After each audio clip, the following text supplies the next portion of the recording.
All right, the customary slides goes really fast. The annual compound growth rate about 40%. One thing which is kind of interesting about that is projection is out of obviously, actually it's a obsolete projection. It should have been in 2013. Basic growing, right? Europe has always, the blue one has always been the major one.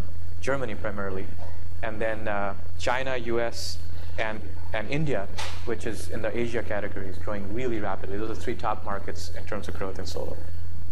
Okay, it's only at 250 gigawatts projected, right? Currently, it's about between 100 to 150 gigawatts.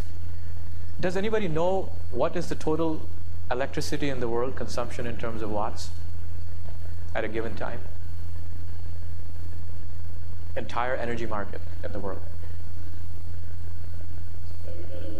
Yeah, and entire energy market is about 13 terawatts, but electricity, a lot of it is automobiles, right? But electricity part is about 5 terawatts or so, right?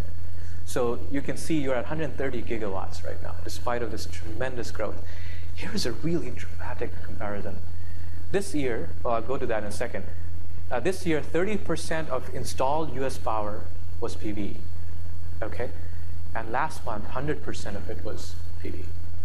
So this is a pretty dramatic thing, right? So any new power that came up last month was all solar. Okay, here's another really dramatic way of illustrating the market. You know, solar and comparison with semiconductor and solar, right? So you have the first industrial recession in solar, which is that dip over there. Then you got the second one, which is lingering for a little longer. It kind of parallels what happened when semiconductors started in 1977 to 1987, right? You see the first industrial recession and another one right there. So you can say, okay, where does this lead to? Can we learn something from the semiconductor industry?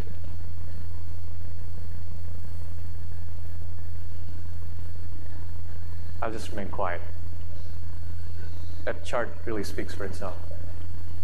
So really, you know, what happened to the semiconductor industry after those blips, right, is what we anticipate will happen to solar, right? So, and it probably more. Semiconductor is $250 billion market or $300 billion market. If you are at installed capacity of dollar per watt, and you get 25% of solar in the world, so 5 terawatts. By the way, that number is growing too, right? So let's say you get about 5 terawatts. It's a $5 trillion market compared to the entire exponential growth of 40 years in Moore's Law, which gave you about 1/10 of that market, right? So this disproportionate. Yeah, please.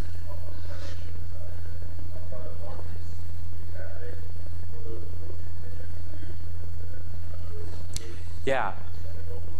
Yeah, so actually it's bad news for companies right now.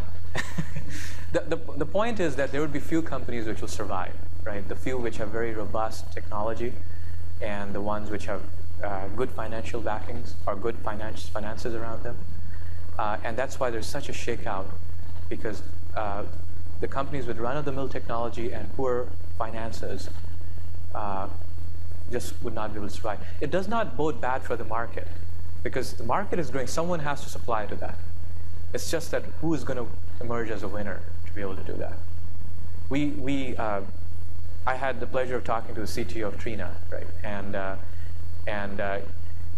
Cto of Trina was telling us that the CEO gave the directive. Trina is a very large company in China. It's the second or largest manufacturer now after Suntech went bust in the world, right? So they were saying that the CEO of Trina said that out of the few hundred odd companies in solar right now, he thinks 5 will survive, right? And he really wants Trina to be one of them. But the ones which survive will get this tremendous market, right? And there will be consolidation. Some of these small ones are going to get integrated into that, and that's what's happening more and more. And maybe in future there would be more companies which would come. We think Solexel would come up.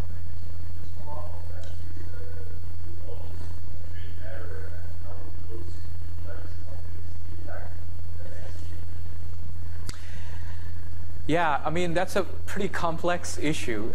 You know, I think On the trade barrier side, I think U.S. imposed, as you know, the tariffs on the Chinese manufacturers, and then China responded by imposing it on polysilicon in China for companies like MEMCs, et cetera, which make polysilicon in the U.S. So I don't want to get into this discussion. I'm not an expert in that, but I think I'll keep my views to myself on that. And I think they're not necessarily they're just my views, so I'll just keep that to myself.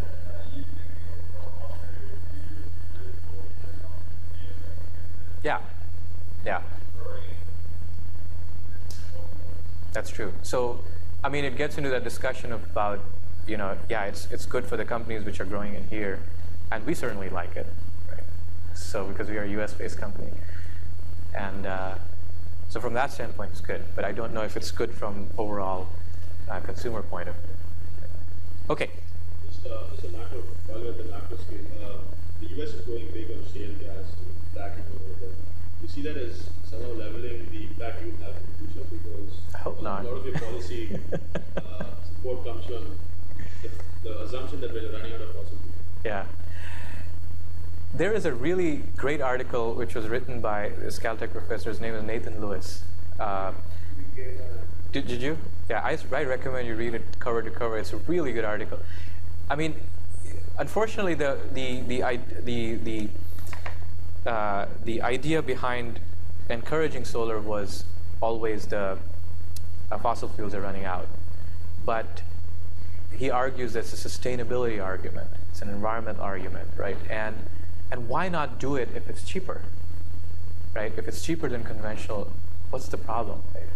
Yeah, there's a storage problem and whatnot. You could be gotten around by using grids and whatnot. So now, as far as U.S. policy, it's U.S. policy, right? But I think U.S. is going to lose out if it doesn't support solar in it. We certainly would have liked to have much more support from the U.S. government than we get. They have programs to support like DOE and whatnot, but not to scale things up at the level where, for example, Chinese government has supported Chinese companies. Okay? It's gone the other extreme. But anyway, so okay, I'm going to quickly skip past this because I want to talk about Solexel really quick. So this is a device. I want to give you some idea of, let's get into the physics of things a little bit more. And in this order, essentially, it's increasing efficiency architecture. So most of the solar a few years ago was P-type silicon and what is called aluminum BSF, or back surface field. Right? That was about 18.5%. I'll explain that in a second in the diagram in a second. Then it changed to an 18.7%.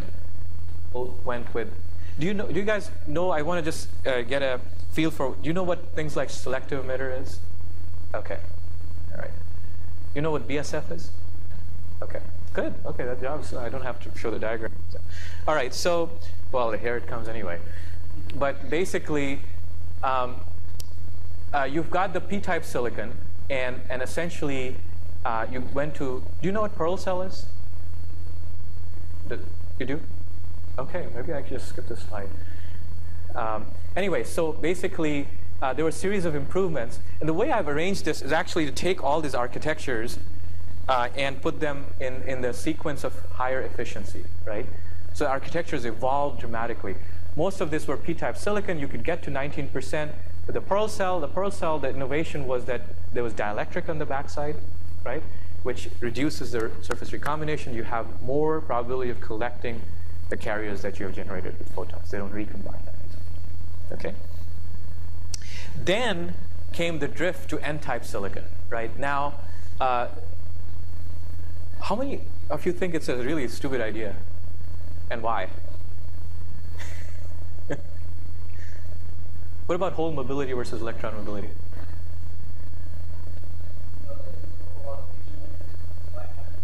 Yeah.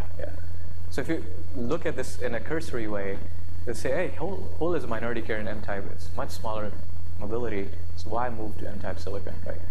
And really, it's despite of the lower mobility of holes, the lifetime of N-type silicon is much higher than P-type silicon. Does anybody know why? phosphorus versus boron. Okay, so there's lots of reasons. It's more prone to contaminants. If you look at the way the metallic contaminants form the deep energy level traps in the band gap, essentially they are more susceptible, p-type materials more susceptible than n-type to that. Other real big problem is that oxygen, which is very common in Czochralski growth silicon, loves to combine with boron. Right? And when it combines, it forms a deep level trap, which is a very efficient recombination center, and that's not a problem with n-type silicon. So that's called LID, or light-induced degradation, which is when you shine light, essentially there is a lot of boron-oxygen pairing going on in the presence, which degrades. Okay, so people started to look at n-type silicon. When I say people started to look at it, there's a big lag between what's manufactured and when they start to look at it. Most of the people in current world still use p-type silicon. Yingli, which is a Chinese company, made a cell called Panda, right? And Panda is the first technology mainstream which actually used n-type silicon. It's a technology with the BSF, so it doesn't have the pearl cell concept in it. And the reason for that, they want to keep it really simple and cost effective. Okay. Then people are starting to think about, that's 19.7%. N-type silicon pearl cell. This is the analog of p-type pearl, right? So passivated emitter, rear locally diffused. That's the full form for pearl. And you can see here that essentially that there's a dielectric here and local contacts are diffused locally. So dielectric helps to create a very good recombination, a low surface recombination velocity. The next evolution in terms of higher efficiency architecture is what is called the IBC, or back contact cell. Are you guys familiar with back contact cell? That's really good because that's what we do. Okay, so when you start a company, you want to start something which, because you're just starting it, you want to start something which has a lot of headroom, right? It's potential. If we had started something with p-type substrate, which is a selective emitter technology, it's useless. So we took an architecture which has a lot of headroom and higher efficiency, and that's what we started on. And then, oh wait, essentially I think there should not be an IBC. It's a hit cell, and then comes, I think I made a mistake, and then comes the IBC cell in progression of higher efficiency, right? And then comes the ultimate, which is the IBC plus hit, right? So that one may take you closest that is possible practically to silicon's efficiency. SunPower has already demonstrated 24.3% efficiency cell with a back contacted architecture. That's about that. We are making progress on our cells. We have demonstrated, I have a slide that we shows it 20.6%. By the way, in the efficiency world, 0.1, 0.2 is a huge deal, so you never make a mistake of rounding things off. People will get pretty upset about that. So, so in that vein, I would say that even though I have a graph of 20.6, we just demonstrated last night at 20.8%, and we're on our path to actually go to over 21% in the next few weeks. So you can see that we're right around where we want to be for our Gen 1 product. But the key is, remember, it's not efficiency, although that's a very important knob, cost and energy yield. So you'll see the efficiency, we are probably now in top 5 efficiencies in the world, in the company, but our cost and energy yield is much higher than anybody else. And that's what really impacts LCOE. That's what you saw, the Solexel curve being so low. Okay. Solexel architecture is that, and that's all I want to say about that.